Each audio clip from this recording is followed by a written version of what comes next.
দেখো এইখানে আমি 6 পিস মাছ নিয়ে নিয়েছি। আজকে আমি এই মাছটার একটা রেসিপি করে তোমাদের দেখাচ্ছি, মানে তোমাদের সাথে শেয়ার করছি। তোমরা দেখতে থাকো, আশা করি আমার এই রেসিপিটা ভালো লাগবে। দেখো এখানে আমি তেল দিয়ে দিয়েছি, তেলটা ভালো করে গরম হয়ে যাক। ওর মধ্যে একটু নুন দিয়ে দিয়েছি যাতে মাছগুলো কড়া সাইডে না ধরে না যায়। একের সময় তো একটু জল ঝরানো কম হলে কখনো কখনো আবার জড়িয়ে যায় মাছটা।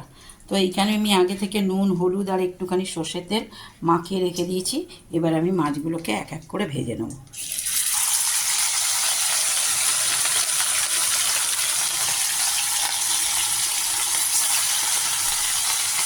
দেখো আমার মাছগুলো ভাজা হয়ে গেছে। এবার তেলটা গরম হয়ে গেছে, দিয়ে দেবো একটা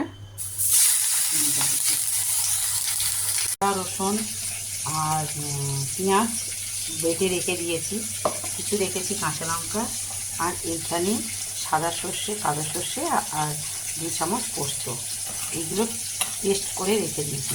এবার আমি এটা ঢেলে দেবো।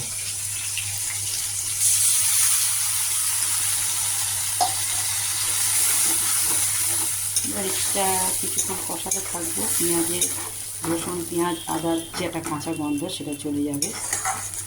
একটু জোর করে দেবো যাতে এটা তাড়াতাড়ি হয়ে যায়।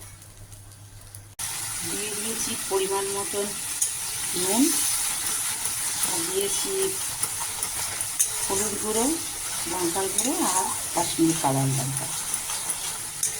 এবার দিয়ে দেবো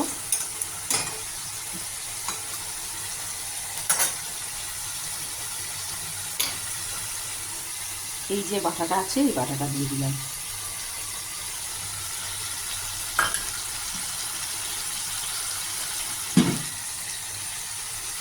একটু বাটি দিয়ে জল দিয়ে দিলাম, এবার একটু নেড়ে দেবো। এবার এটা একটু ফুটে যাক। এবার দিয়ে দেবো 5টা চেরা কাঁচা লঙ্কা, আর দিয়ে দেবো কিছু ধনেপাতা কুচনো।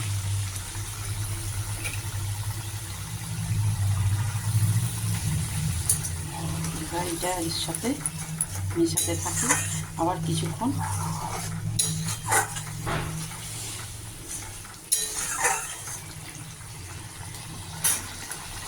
কতটা তেল ছেড়ে গেছে সাইড দিয়ে। এবার আমি এর মধ্যে একটু জল দিয়ে ফোটাবো। জল দিয়ে দিলাম। এবার ফুটে গেলে মাছগুলো দিলেই আমার রেসিপিটা রেডি। আমার ঝোলটা ফুটে গেছে, এবার এক এক করে মাছগুলো আমি ছেড়ে দেবো।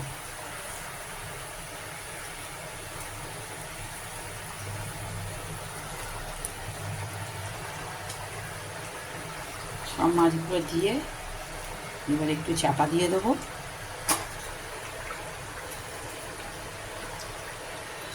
আর বেশি ফোটাবো না, চাপা দিয়ে দিলে এটা ঠিক হয়ে যাবে। দেখো কীরকম তেলটা ছেড়ে যাচ্ছে। আমার এটা কমপ্লিট হয়ে গেছে। এবার আমি এর মধ্যে একটু গরম মশলা দেবো। এই যে এই গরম মশলাটা,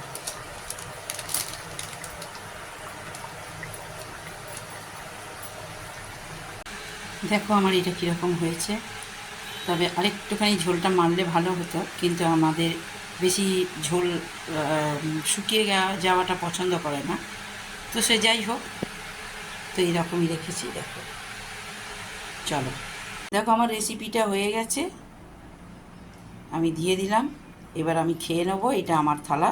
তো চলো আজকের মতন ভিডিওটা শেষ করছি। আবার কালকে তোমাদের সাথে আবার নতুন করে একটা ভিডিও নিয়ে আসবো আর দেখাও করবো। চলো, টাটা।